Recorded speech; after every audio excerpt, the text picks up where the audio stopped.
ہو رہا ہے، اس کے سلسلے میں بھی ابھی تذکیر کی شکل میں، درس حدیث کی شکل میں ہمارے روبرو باتیں آئیں۔ اب ہم جیسا کہ صبح میں بات آئی کہ تقریباً 8 دہے تحریک اسلامی ہند کے مکمل ہو رہے ہیں، یعنی 80 سال کی عمر ہماری ہو رہی ہے اس تحریک کی۔ ہم کو اس وقت کہاں تک پہنچ چکے ہیں ہم، اور کتنا عرصہ طویل باقی ہے یا کتنا فاصلہ باقی ہے، اس کے لیے کیا کرنا چاہیے، اس کا بھی صحیح اندازہ ہونا چاہیے۔ صبح میں ذکر ہوا، محترم آصف علیم صاحب نے بتایا کہ 75 لوگوں کے ساتھ اس کا آغاز ہوا تھا۔ 75 لوگ وہ تھے جو وہاں پر آ سکے تھے سفر کی مسافتیں مشکلات طے کر کے۔ ملک کے مختلف حصوں میں اور بھی لوگ موجود تھے جو اس فکر سے ہم آہنگ تھے، اتفاق رکھتے تھے، لیکن سفر نہیں کر سکتے تھے۔ اس میں مرد بھی تھے، خواتین بھی تھے۔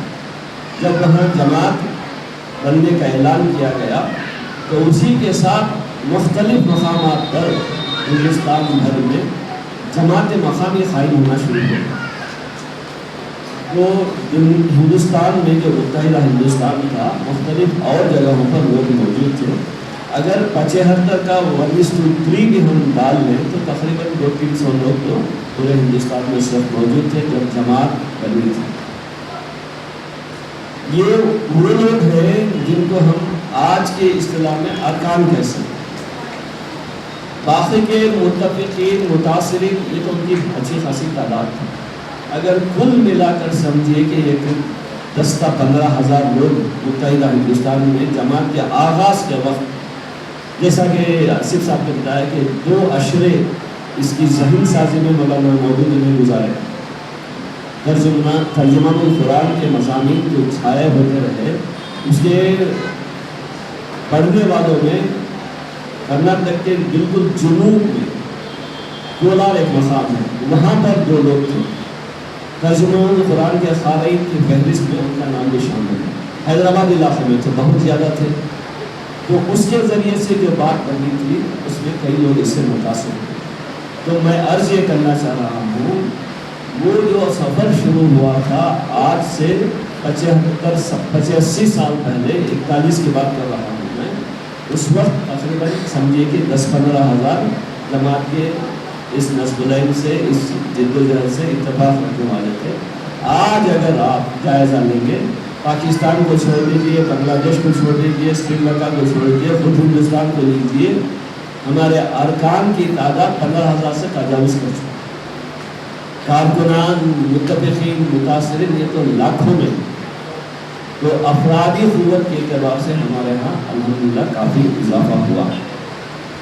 جہاں تک پیغام پہنچانے کا معاملہ ہے، ہندوستان کی 18 زبانوں میں الحمدللہ جماعت کا لٹریچر قرآن اور حدیث کے ترجموں کے علاوہ آج پایا جاتا ہے۔ جب ہماری حکومتیں تھیں اس وقت مقامی زبانوں میں اسلام کا لٹریچر تیار کرنے کا ذہن نہیں تھا اور کام نہیں ہوا۔ لے لے کر فارسی میں کچھ کام ہوا اور کچھ سنسکرت میں بھی، ہندی میں بھی کچھ کام اس زمانے میں تھوڑا بہت ہوا، لیکن عوام تک نہیں تھا، وہ علمی مجالس کی حد تک تھا۔ آج عوام کی ضروریات، عوام کے لیے اللہ کا پیغام، نبی صلی اللہ علیہ وسلم کی سنتیں پہنچانے کے لیے خود اکیلے ہندوستان میں 18 زبانوں میں لٹریچر موجود ہے۔ تو فکری اعتبار سے، فکر کی تبلیغ اور اشاعت کے اعتبار سے ہم کئی قدم جو ہے آگے آئے۔ پھر اسلام ایک متبادل کی شکل میں ہندوستان کے لوگوں کے روبرو رکھنے میں بڑی حد تک ہم معاشی میدان میں ہم 2-4 قدم آگے آئے۔ 2-4 قدم اس معنی میں عرض کر رہا ہوں کہ انٹرسٹ فری اکانومی، اس پر پالیسی میکرز، بینکرز کو کنونس کر چکے تھے ہم۔ ریزرو بینک آف انڈیا نے فیصلہ کر لیا کہ interest free window, state bank of India میں شریعہ کمپلائنس ونڈو ہم 1 نومبر 2014 سے آغاز کریں گے۔ اس کا اعلان ریزرو بینک آف انڈیا سے ہو چکا تھا۔ اس کے لیے 30 سال کی محنت لگی تھی نجات اللہ صدیقی صاحب اور فضل الرحمن فریدی صاحب اور دیگر جو اکانومسٹ تھے، انہوں نے یہاں کے بینکر سے، یہاں کے اکانومسٹ سے گفتگو کی، سیمینار کیے، سمپوزیم کیے، ڈیبیٹس کیے، گفتگو کی، پرسنل گفتگو کی. اس سے یہ ماحول بنا اور فیصلہ بھی ہو گیا. لیکن جون 2014 میں بی جے پی گورنمنٹ آئی اور وہ فیصلہ جو ہے واپس لے لیا. تو فکری اعتبار سے اسلام کو ایک متبادل کی شکل میں پیش کرنے میں ہم 2-4 قدم معاش کے میدان میں ہندوستان میں آ گیا. تیسری طرف سماجی اعتبار سے ایکوالٹی، مساوات اور عورتوں کے حقوق اور عورتوں کے تحفظ کے سلسلے میں جو باتیں اسلام بتاتا ہے وہ ہم دنیا کے روبرو، ہندوستان کے عوام کے روبرو بغیر روک ٹوک کے کھلے عام بتا رہے ہیں، جس کی وجہ سے کئی موومنٹس بھی اٹھے ہیں اور کئی قوانین میں ترمیم بھی ہوئی. عورتوں کے پاس، ہندو عورتوں کے پاس ویڈو ری میرج کا سوال نہیں تھا اور پراپرٹی فادر کی انہیریٹنس میں ان کو کوئی حق نہیں تھا. ہماری اسلامی تعلیمات کے اثرات ایسے پڑے کہ ان کو امینڈ کرنا پڑا. ویڈو ری میرج کا قانون بنا، ہندو وومن انہیریٹنس رائٹس کا قانون بنا. تو ایکوالٹی کے سلسلے میں جو باتیں آپ کو رام ناتھ پورم میں تمل ناڈو کا 1983 میں واقعہ ہوا تھا، بستی کی بستی اور اطراف کے 2-3 مقامات کی پوری آبادی اسلام میں آ گئی تھی، جس کے بعد جو ہے کھلبلی مچی. پھر اسلام کے خلاف دہانہ کھولا گیا، بابری مسجد کا ایشو اٹھایا گیا، بہت کچھ ہوا. لیکن یہ اثرات ہمارے سماجی اعتبار سے اسلام کی تعلیمات کو پیش کرنے کے نتیجے میں ہوئی. اور آج بھی اسلام کی طرف مائل ہونے والے لوگوں میں انٹلیکچوئلس بھی ہیں، بطور خاص خواتین کی بڑی تعداد ہے جو اسلامک فیملی سسٹم سے، اسلامک فیملی لا سے بہت زیادہ متاثر ہوتی ہیں اور ان کو اسی میں عاقبت نظر آتی ہے. چلتے چلتے ایک واقعے کا ذکر کر دوں گا. فرانس میں ایک خاتون نے اپنے بچے کو، عیسائی خاتون نے اپنے بچے کو ایک مدرسے کے پاس لا کر اسے ایک بچے سے کہا کہ تم جاؤ، وہاں جو بھی ٹیچر ہوں گے ان کو کہہ کر تم یہاں پر ایڈمیشن لیں.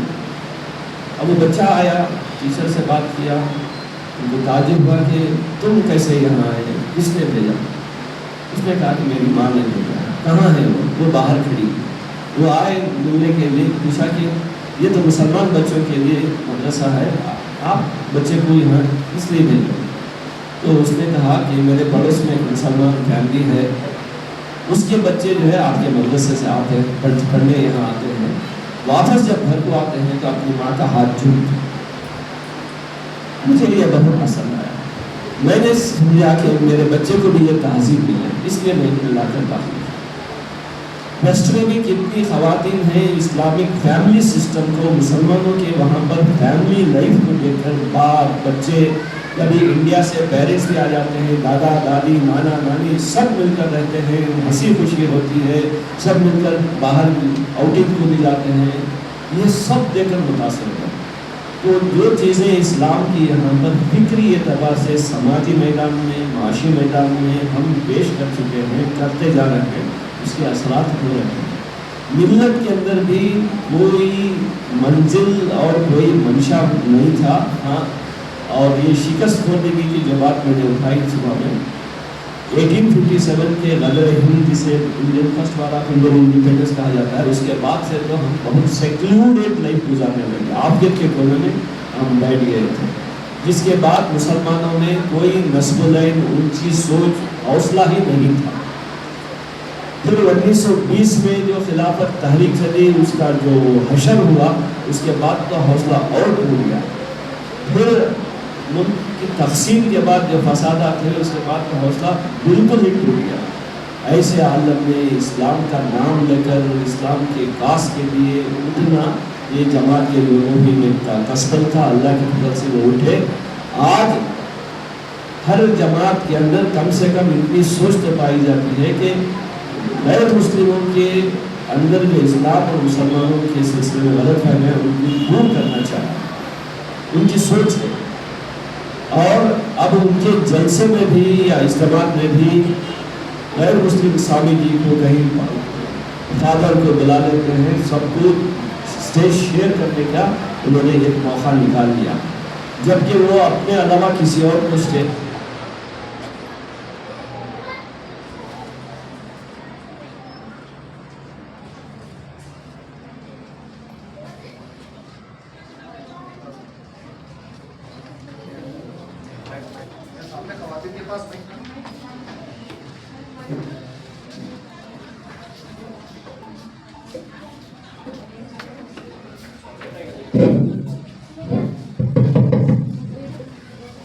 بسم اللہ الرحمن الرحیم۔ تو یہاں پر اب ملت کے مختلف تنظیموں اور جماعتوں میں بھی یہ سوچ بدلی ہے، دعوتی کام اس انداز سے نہ صحیح جیسا ہم کرتے ہیں، کم سے کم ان سے تعلقات ڈیولپ کرنے، ان کی غلط فہمیوں کو دور کرنے، ان کو اپنے پاس بلانے کا ایک مزاج پیدا ہوا۔ قرآن پڑھنا پڑھانا یہ صرف عربی متن کی حد تک، علماء کی حد تک محدود تھا۔ عوام میں ترجمے کے ساتھ پڑھنا، قرآن کو سمجھنا یہ ذہن نہیں تھا۔ آج یہ ذہن بدلا ہے۔ اب ہر مجلس میں، چاہے وہ بریلوی حضرات ہوں یا اہل حدیث ہوں یا تبلیغی حضرات ہوں، درس قرآن کا سلسلہ شروع ہوا ہے مختلف مقامات پر۔ تو قرآن کو سمجھنے اور دین کو جو محدود کر رکھا تھا کم فہمی کی وجہ سے، اب اسے ایک وسیع پیمانے پر ماں کی گود سے خبر کی گود تک پورا نظام اس میں پایا جاتا ہے۔ یہ بولنا ان کی زبانوں پر آیا ہے، یہ سوچ مسلمانوں کے اندر بدلی ہے۔ جو اختلافات اور جو ہمارے اندر خرافات تھے ان میں بڑی کمی آئی ہے، اختلافات دور ہوئے ہیں، سب مل جل کر رہنے کا ایک مزاج بنا ہے۔ ابھی پوری طرح نہیں ہے، لیکن ہر جماعت کے بڑے لوگ کم سے کم جمع ہوتے ہیں، ملتے ہیں، گفتگو کرتے ہیں، منصوبے بناتے ہیں، مشترکہ فورمز ڈیولپ ہوئے ہیں، یہ سب کام ہو رہا ہے۔ خواتین کی طرف کسی کی توجہ نہیں تھی ملت میں، جماعت نے جب اس کا آغاز کیا تو اب تبلیغی جماعت میں بھی خواتین کی جماعتیں نکلتی ہیں۔ اہل حدیث حضرات تو مسجدوں میں جماعت کے ساتھ نماز کے لیے، پنج وقتہ نماز کے لیے بھی خواتین کے لیے موقع رکھا ہے۔ خواتین کے اجتماعات بریلوی حضرات بھی کرتے ہیں۔ تو خواتین کے اندر دینی رغبت پیدا کرنا، اصلاح کا کام کرنا ملت کی خواتین کے اندر یہ بھی شروع ہوا ہے۔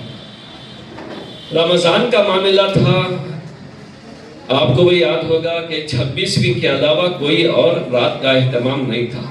تاخراتوں کا اہتمام ہم نے شروع کیا، اب تقریباً ہر مسجد میں 5 تاخراتوں کا اہتمام ہو رہا ہے، استقبال رمضان کی افطار پارٹیاں میں۔ تو میں عرض یہ کرنا چاہ رہا تھا کہ ہم جس نظریے کو لے کر اٹھے، اس نظریے کی جو ہم نے پرزور اشاعت کی اور اس کی تبلیغ کی، اس کا اثر ملت پر بھی پڑا ہے اور برادران وطن پر بھی پڑا ہے۔ یہ محسوس کیے جانے والا، ناپ کر دیکھا جانے والا ہمارا اثر ہے الحمدللہ۔ لیکن جن کاموں کو ابھی ہم بطور خاص لینا ہے، توجہ کرنا ہے، وہ ایک اب کا جو ڈیولپمنٹ ہے 2014 کے بعد سے، اس کا منظرنامہ بالکل بدل رہا ہے، اس پر ہم کو سوچنا چاہیے۔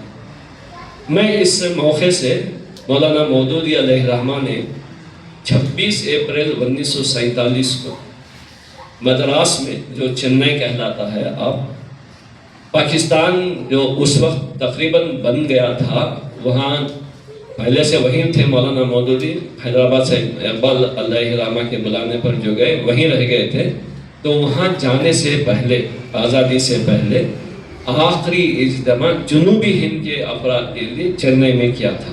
2 روز کا اجتماع تھا اور اختتامی خطاب ان کا خطبہ مدراس کے نام سے آج موجود ہے۔ اس میں مولانا نے جو باتیں بتائی تھیں، آج کی 2014 کے بعد کے ہندوستان کے منظرنامے کے اس کو سامنے رکھتے ہوئے ان باتوں کو میں آپ کے روبرو دہراتا ہوں، اور وہی ہمارے لیے لاہ عمل بھی ہے آج بھی۔ مولانا مودودی نے کہا تھا، اب ہندوستان کی تقسیم ہونے والی ہے، یقینی ہے۔ یہ ہندوستان رہے گا جس میں مسلمان اقلیت بھی رہیں گے،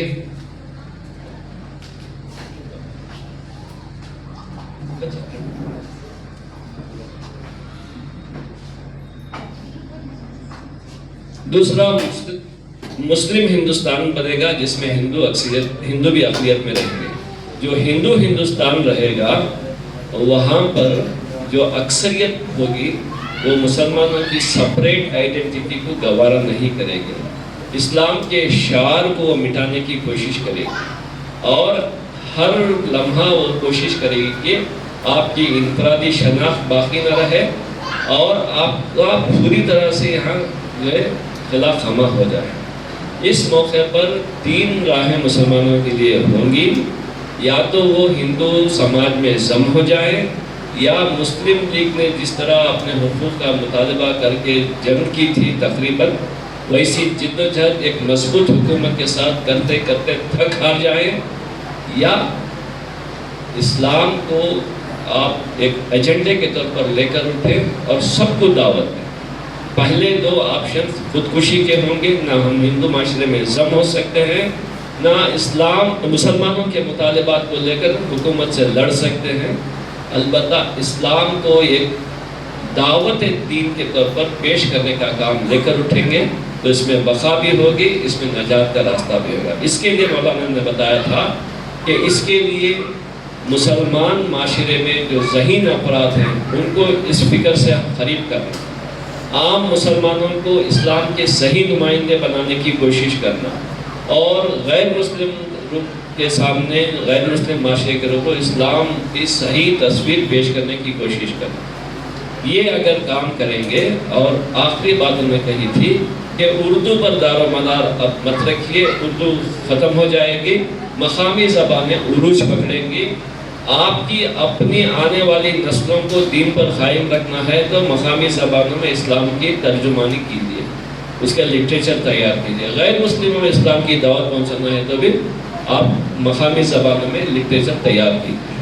تو یہ جو باتیں بتائی تھیں آج وہ ہندوستان باقاعدہ طور پر بن چکا ہے۔ ہماری مسجدوں کو، ہمارے مقبروں کو، قبرستانوں کو، درگاہوں کو، عمارتوں کو، کچی بستیوں کو سب بلڈوز کیا جا رہا ہے، اور ہماری شناخت کو، چاہے وہ حجاب یہاں تو اب قانون کے ذریعے سے ہٹا لیا گیا، لیکن دیگر جگہوں پر بھی مسائل ہیں۔ تو اتنے گمبھیر حالات ہو رہے ہیں، اس میں ہم اپنی اسلامی فکر کو ملت کے اندر اور وسیع تر کرنا، ملت کے ذہین طبقے کو اس سے نسب العین سے ہم آہنگ قریب کرنا اور اسلام کی دعوت برادران وطن میں عام کرنا، یہ منصوبہ بند انداز سے، منظم انداز سے کوششیں کرنی ہیں۔ یہ بغداد میں بھی ہونا ہے، کرناٹک میں بھی ہونا ہے، ہندوستان کے دیگر مقامات پر بھی ہونا ہے۔ اسی فکر کے تحت آج ہم نے دن بھر میں اجتماع منعقد کیا ہے۔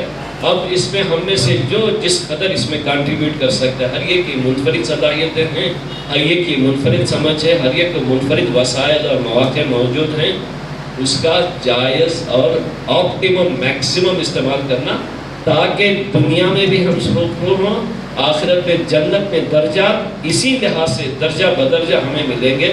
اللہ رب العزت ہمیں ان باتوں کی صحیح سمجھ عطا فرمائے۔ جو باتیں یہاں پر آئی ہیں ان میں جو خیر کے پہلو ہیں اللہ تعالیٰ ذہن نشین کرائے، عمل کی ہمیں اللہ تعالیٰ توفیق دے۔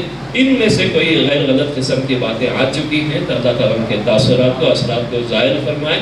اللہ تعالیٰ اس دین کے راستے پر ہمیں مضبوطی سے تعدام عزیز قائم رکھے۔ ربنا تقبل منا انک انت السمیع العلیم وتب علینا انک انت التواب الرحیم، آمین والحمدللہ رب العالمین۔